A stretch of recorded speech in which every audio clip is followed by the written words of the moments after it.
దేవునితో ఉన్నవాడు విమోచించబడిన వాడు. మనుషులు పెట్టు నిందకు మీరు భయపడకండి. మీ స్థితిగతులను చూచి మీరు దిగులు పడకండి.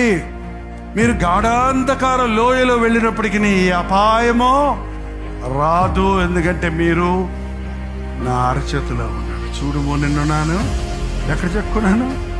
అరచేతిలో చెప్పుకున్నాను. మిమ్మల్ని విడువను మడువను అని చెప్పిన ప్రభువు ఉన్నాడు. ఈ రోజున ఒక ప్రత్యేకంగా ఈ పాజిటివ్ వే ఆఫ్ థింకింగ్లో, నా దేవుడు నన్ను విడిచిపెట్టడు, నేను అడిగింది దేవుడు నాకు ఇస్తాడు, ఎందుకంటే నేను నా హృదయం దేవునికి ఇచ్చాను, నేను ఆయన రక్తంలో కడగబడ్డాను, నేను ఆయన బిడ్డగా మారాను, కాబట్టి నా గురించి నేను దిగులు పడవలసిన అవసరం లేదు. నా గురించి దిగులు పడే ప్రభు నాకు ఉన్నాడు, నా గురించి చింతించే ప్రభు ఉన్నాడు. కాబట్టి ఎప్పటికప్పుడు నా చింత యావత్తు నేను ఆయన మీద వేస్తాను.